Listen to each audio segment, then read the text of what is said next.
சுற்றி சூழல் விழிப்புணர்வு செய்திகள்.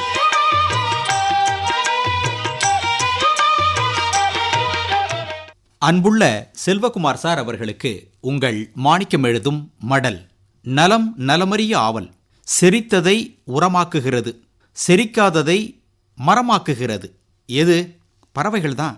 அவை சாப்பிட்டு செரித்தது எல்லாம் இயற்கை உரம். செரிக்காத விதைய கழிவா வெளியே தள்ளி அவை செடி கொடி மரமாகுது.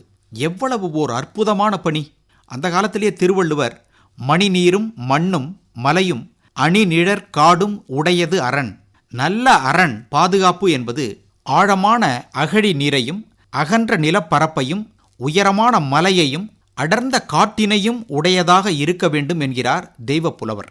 இதிலிருந்தே நமது பண்டைய தமிழர்களின் சுற்றுச்சூழல் குறித்த பார்வையை நாம் அறியலாம். இயற்கைதான் மிகப்பெரிய பள்ளிக்கூடம், கட்டணம் பெறாத ஆசான்.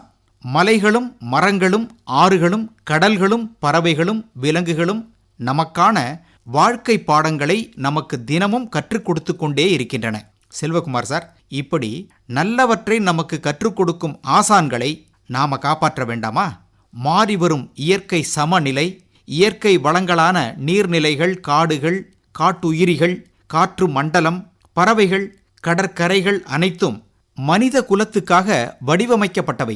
இதுல மனித இனம், விலங்கினம், பறவை இனம், தாவர இனம், கடல்வாழ் உயிரினங்கள் என அனைத்தின் நல்வாழ்வும் இந்த சுற்றுச்சூழலின் சமநிலையில்தான் உள்ளது. சுற்றுச்சூழலின் சமநிலையில் ஏற்படும் மாற்றங்கள் சுற்றுச்சூழலை மட்டுமின்றி உயிரினங்களின் வாழ்வுக்கும் அச்சுறுத்தலாகவும் ஆபத்தாகவும் அமைந்து விடுகின்றன.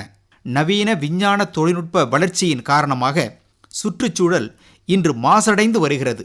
ஒவ்வொரு வயதினருக்கும் இயற்கையை பராமரிப்பதில் ஒரு பங்கு இருக்கிறது. பள்ளிகள், மாணாக்கரின் பங்கு இயற்கையை பராமரிக்க மனிதருக்கு கற்றுக் கொடுக்க ஒரே வழி அவர்கள் குழந்தையாக இருக்கும்போதே இயற்கையை புரிய வைப்பதுதான் என்கிறார் கான்ராட் லாரன்ஸ் என்ற அறிஞர். மாணவர்களின் பிறந்த நாள் கொண்டாட்டத்தில் சாக்லேட் மிட்டாய்களுக்கு பதிலாக ஒரு மரக்கன்றை நடச் செய்து பராமரிக்க செய்தல் நற்பணியாக இருக்கும். எல்லா விழாக்கள்லையும் ஒரு மரக்கன்றை நடச் செய்து பராமரித்தல் மற்றொரு நற்பணியாகும். தேச தலைவர்களை போற்றும் வகையில் அவர்களது பெயரிலேயே ஒரு மரக்கன்று நட்டு மரமாக்குதல் இன்னும் ஒரு நற்பணி. இயற்கை உரங்களை தயாரிக்கவும் பயன்படுத்தவும் கற்றுக் கொடுத்தல், சிறப்பாக மரம் வளர்க்கும் மாணவர்களை, மாணவ குழுக்களை உற்சாகப்படுத்துதல், ஊக்கப்படுத்துதல், இது போன்ற செயல்களை பள்ளிகளில் செய்யும் போது பசுமை போர்வையை நாம் அதிகரிக்க முடியும். செல்வகுமார் சார், தனி மனிதனின் பங்கு ஒரு சந்ததி போகிறது, மறு சந்ததி வருகிறது. பூமியோ என்றென்றைக்குமாக நிலைத்திருக்கிறது.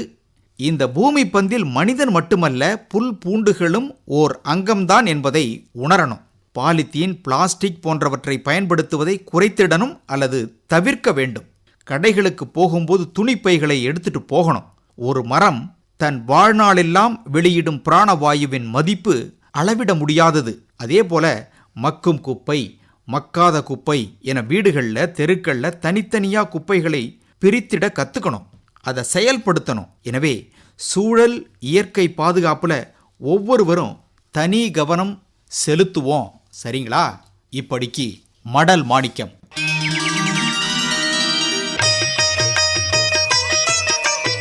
நம்மை சுற்றி சூழல் விழிப்புணர்வு செய்திகள் கேட்டீர்கள்.